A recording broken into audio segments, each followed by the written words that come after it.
Señor bendiga su palabra en esta tarde en nuestros corazones. Vamos a orar.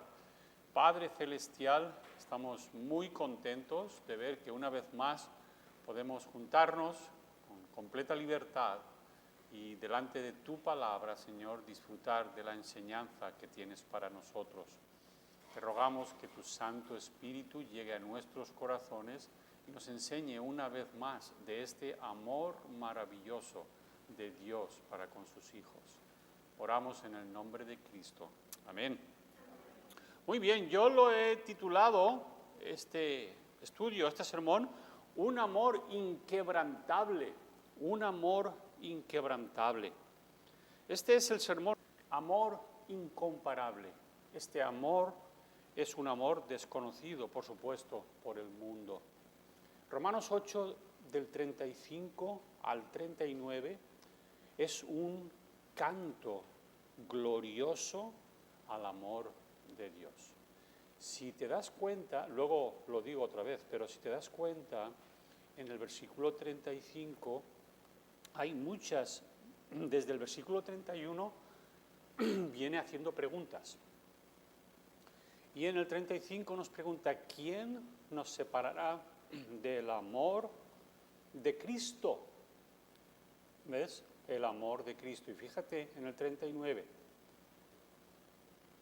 Ni lo alto ni lo profundo, ni ninguna otra cosa creada nos podrá separar del amor de Dios, que es en Cristo Jesús, Señor nuestro.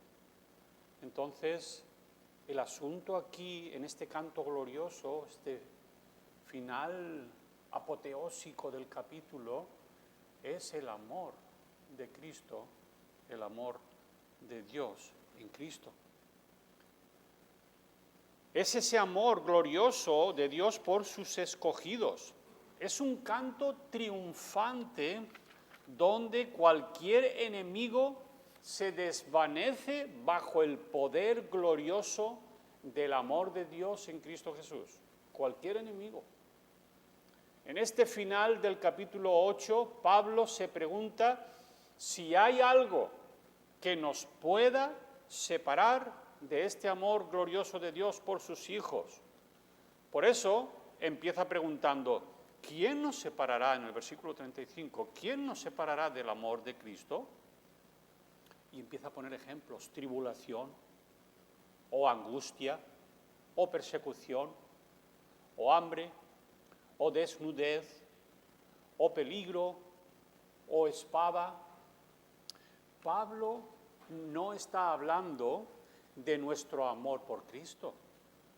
Creo que eso queda claro.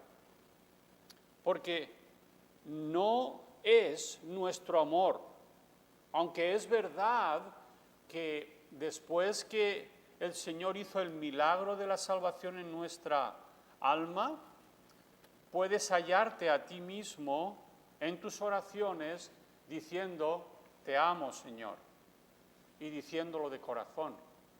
Pero nunca se nos tiene que olvidar que esa capacidad asombrosa de poder amar a Dios es porque Dios nos amó primero. Si no fuera así, nosotros no podríamos amar a Dios. Entonces, volviendo al pasaje, de lo que está hablando es del amor de Dios que tiene por sus hijos. ¿Quién nos impedirá amar a Cristo? No está hablando de que yo pueda amar a Dios o que me van a impedir que yo pueda amar a Dios, no. Está hablando del amor de Cristo por nosotros, como vemos en las palabras del último versículo. Del amor de Dios que es en Cristo Jesús, Señor nuestro. Es muy interesante y es de señalar que todas estas adversidades que nos dice el versículo, en el versículo 35, todas ellas las había sufrido el mismo apóstol Pablo. En el versículo, en 2 de Corintios 11, 24, en adelante, yo le voy a dar lectura, dice así, de los judíos 5 veces he recibido 40 azotes menos 1. 3 veces he sido azotado con varas. 1 vez apedreado. 3 veces he padecido naufragio.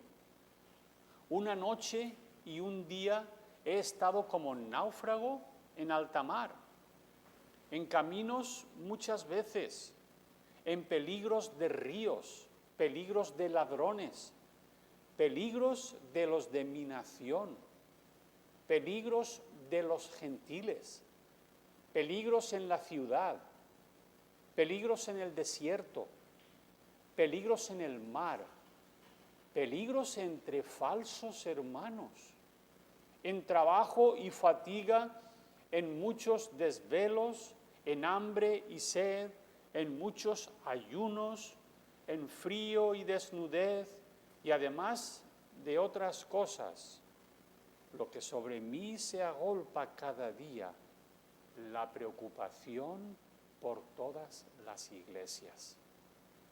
O sea, hasta aquí está bien. Podríamos, si queremos más información sobre este asunto, lo puedes mirar en 1 Corintios 4, del 11 al 13, donde hay otra lista de cosas por las que los siervos de Dios, el apóstol Pablo y muchos siervos de Dios durante la historia de la Iglesia han pasado por cosas similares.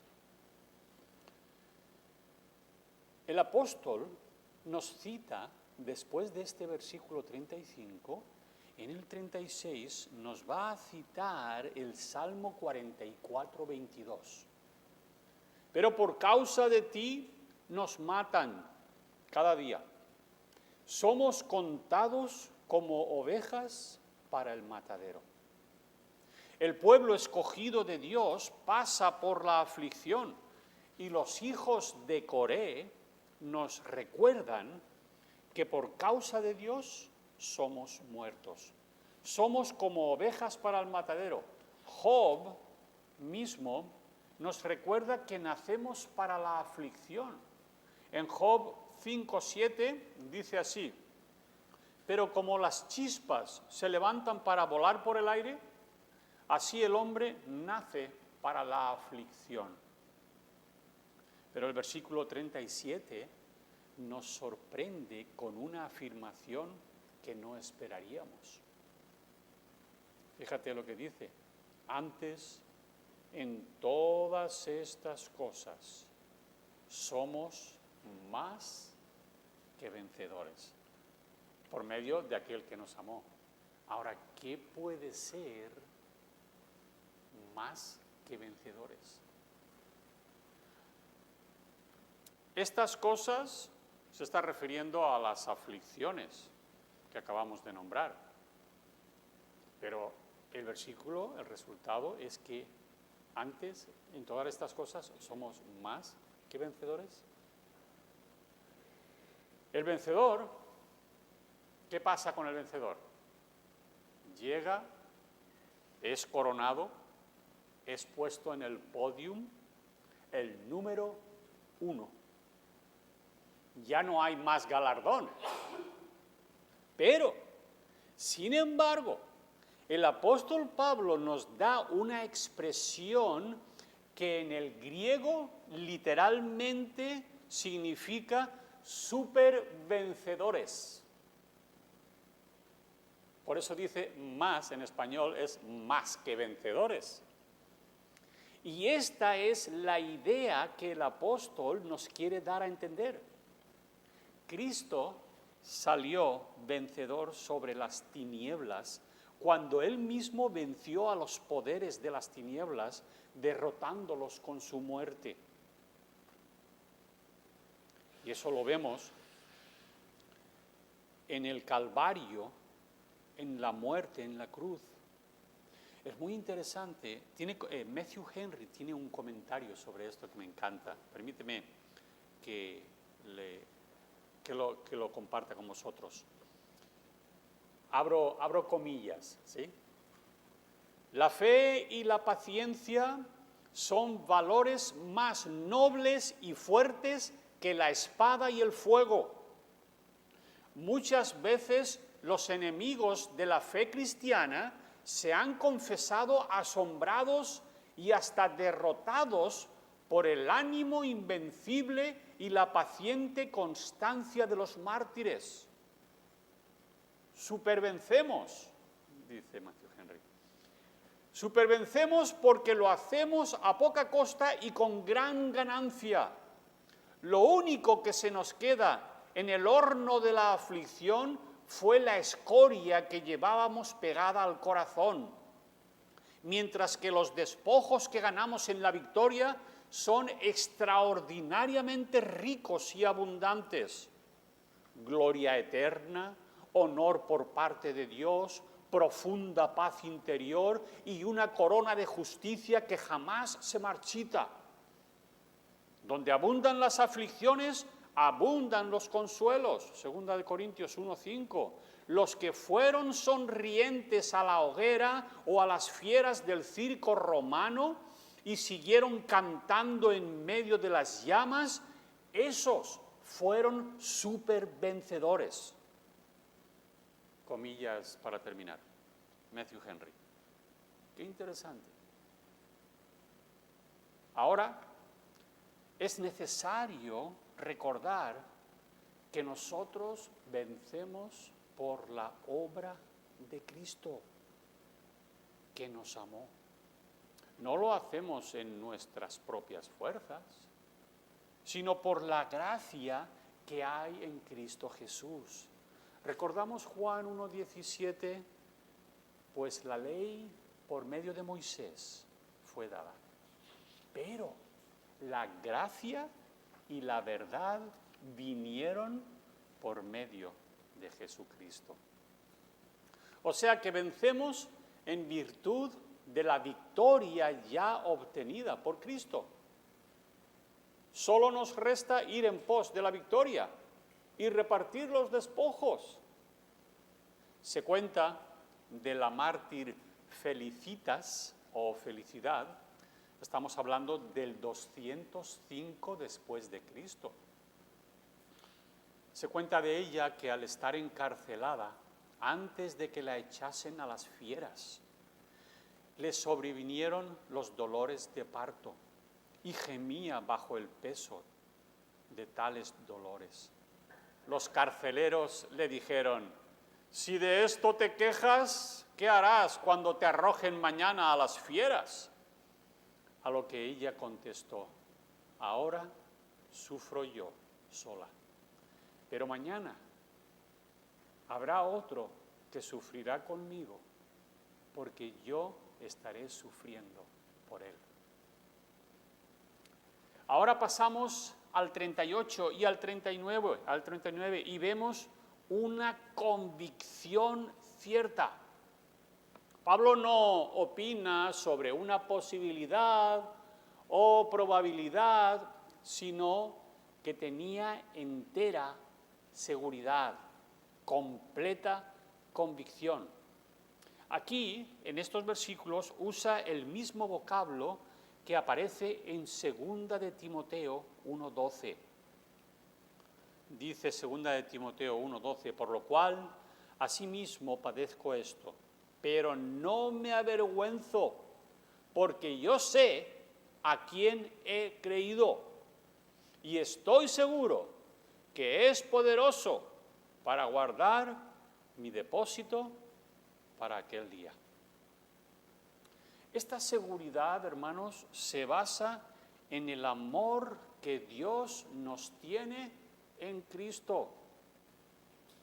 Y luego pasa a enumerar cosas que son, fíjate bien, son suficientemente potentes o poderosas para separar incluso el alma del cuerpo, pero incapaces de separarnos del amor de Dios. Porque, señores, la muerte no es una cosa que se puede ir nombrando ligeramente y bueno, ya veremos. Tengo noticias, queridos hermanos, y es que ninguno de los que estamos aquí vamos a evitar la muerte. Todos vamos a la muerte. Pero si tú has conocido al Señor Jesucristo,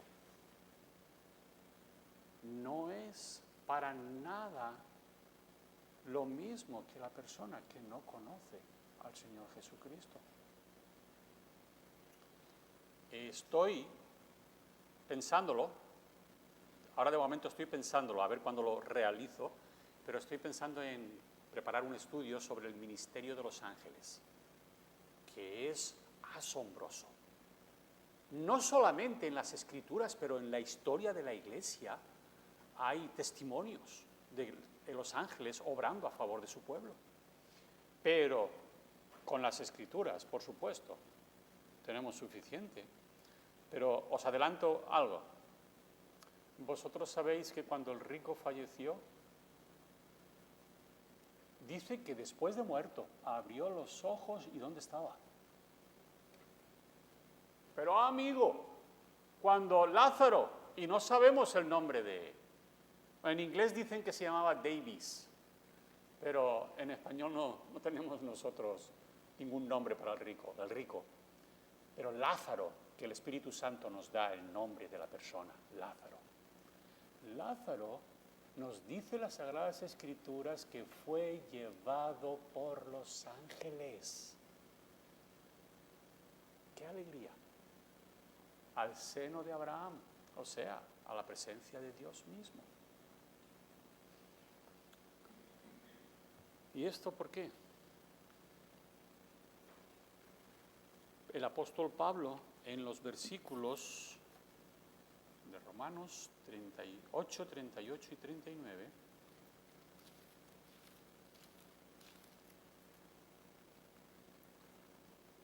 voy a ponerla separador.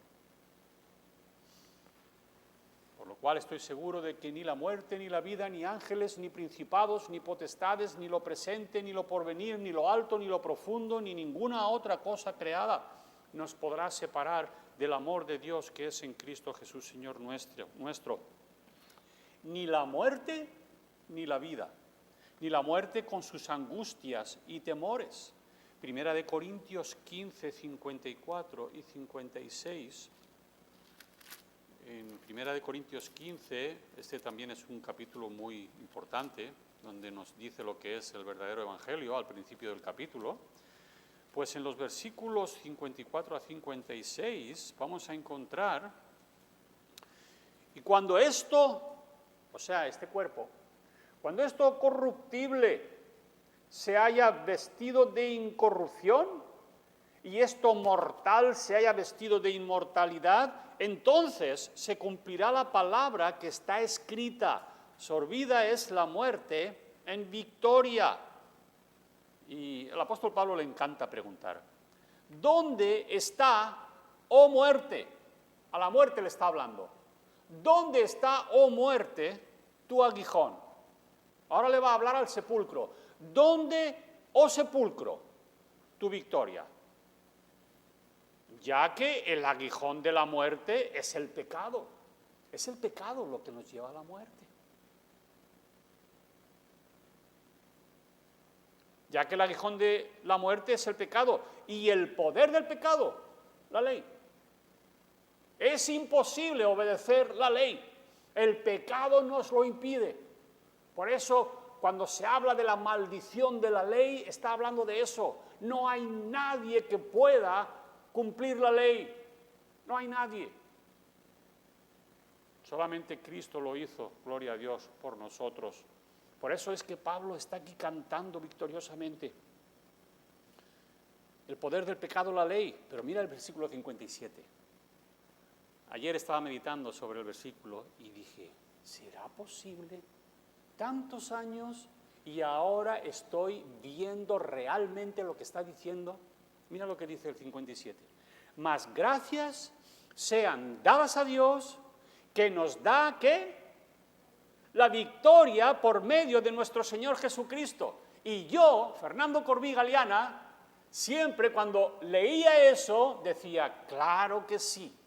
Así es que yo puedo vivir mi vida de santificación, ir santificándome cada día. Y no está hablando de eso. No que sea incorrecto pensar así, porque indirectamente también es verdad. Obtenemos victoria con el pecado en nuestra vida de santificación diariamente, la santificación progresiva, como se llama, pero la interpretación literal de esto es la siguiente. Versículo 57, más gracias sean dadas a Dios que nos da la victoria. Y mira sobre qué. La victoria sobre la muerte. Y versículo 55, ¿dónde está, oh muerte, tu aguijón? Victoria sobre la muerte. Y la victoria sobre el sepulcro. ¿Dónde, oh sepulcro, tu victoria? Nosotros tenemos la victoria. Ahí está la victoria. Tenemos, hermanos, la victoria sobre la muerte. ¿Por qué? Porque mi vida está escondida en Cristo. Y no solamente eso, que para poder encontrarme a mí, no solamente hay que ir a Cristo, pero hay que ir a Dios el Padre. Llegar hasta Dios el Padre, ver dentro, ver a Cristo, y dentro de Cristo estamos nosotros, sus hijos. A ver quién nos puede separar del amor de Dios. Y ahora, el versículo 58 de 1 Corintios 15, que siempre que lo leo me acuerdo de mi querido hermano Pastor Samuel, porque él nos lo ha hablado muchísimo. Fíjate ahora, después de lo que acabo de decir de la victoria sobre la muerte y sobre el sepulcro, fíjate el significado del 58. Así que, hermanos míos, obteniendo la victoria sobre la muerte y sobre el sepulcro, estad firmes y constantes, creciendo en la obra del Señor siempre, sabiendo que vuestro trabajo en el Señor, hermanos, no es en vano. Lo que tú estás haciendo en el Señor no es en vano.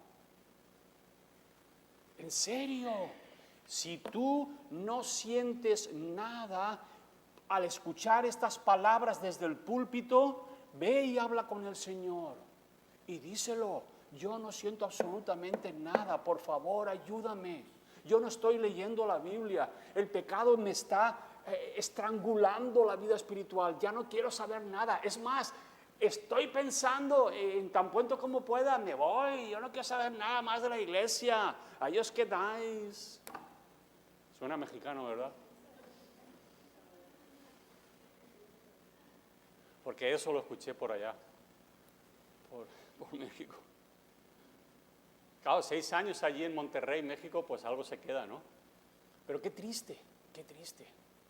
Hermanos, si tú no tienes deseos de la palabra de Dios, está bien. Espera que me explique. Porque está Dios diciendo lo que realmente hay en tu corazón. Ya está. ¿Para qué quieres fingir? Pero si por lo menos hablases con el Señor y se lo dijeras. Si por lo menos hicieras eso. Señor, yo no siento nada. He perdido todo deseo espiritual. Ayúdame. Porque te digo una cosa. Conozco ese camino. Y ese camino es muy triste. Y ese camino sí lleva a la muerte. Y una muerte donde vas a abrir los ojos y no van a ser los ángeles los que te van a llevar al cielo. Porque si no hay arrepentimiento y no hay una creencia viva en el Señor Jesucristo, el Salvador de mi alma, estamos perdidos. Cuando sea un abuelito, entonces me arrepiento y voy a la iglesia. Espérate. Si tú crees que tú puedes producir el arrepentimiento cuando tú quieras, estás muy equivocado. Porque hasta el arrepentimiento es un don de Dios.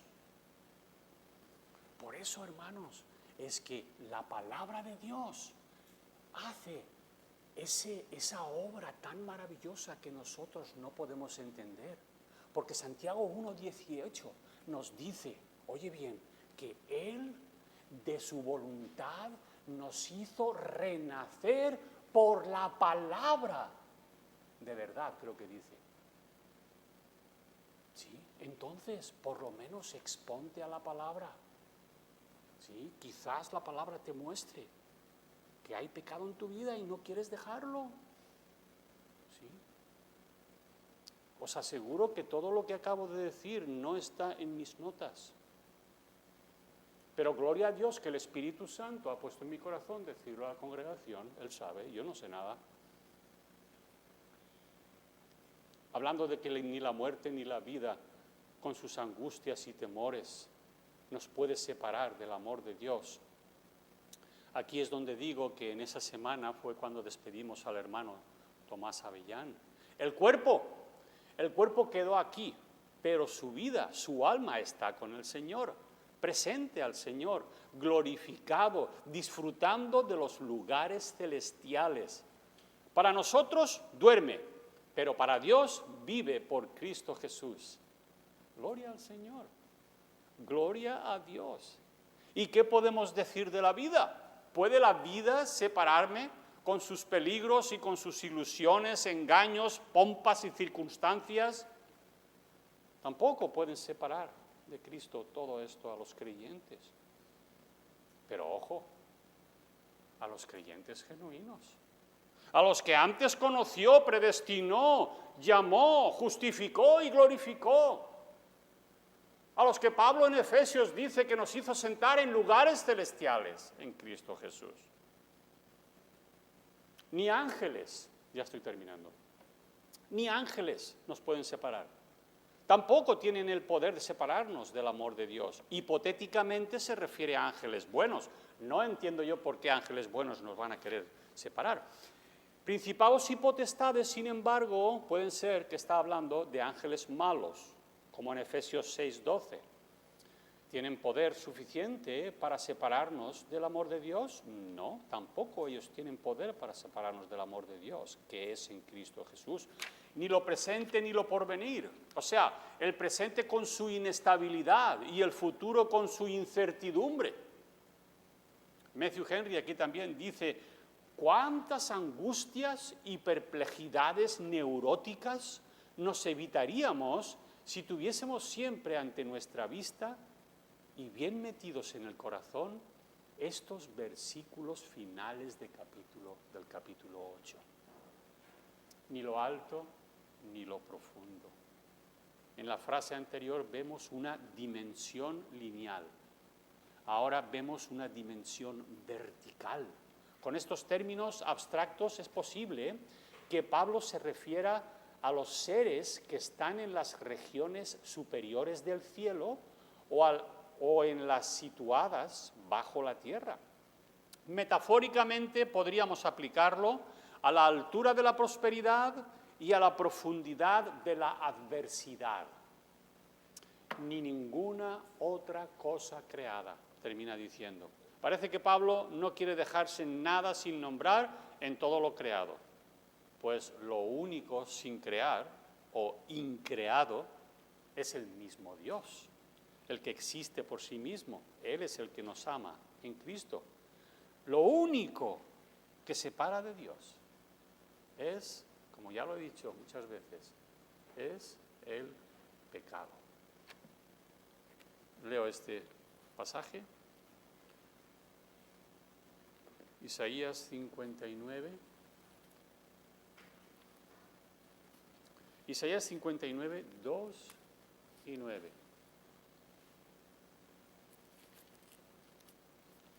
Isaías 59, 2. Pero vuestras iniquidades han hecho división entre vosotros y vuestro Dios, y vuestros pecados han hecho ocultar de vosotros su rostro para no oír. Y el 9, por esto se alejó de nosotros la justicia y no nos alcanzó la rectitud.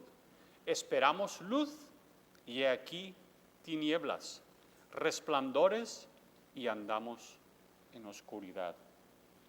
Pero ese horrible enemigo, el único verdadero enemigo del hombre y de Dios, ha sido quebrantado en nosotros por la obra de Cristo en el Calvario.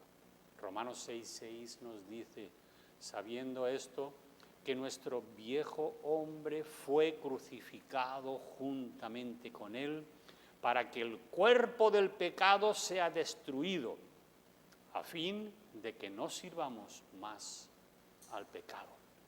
Con razón, Pablo dice que somos, pues, súper vencedores, más que vencedores en Cristo Jesús. Amén. Padre Celestial,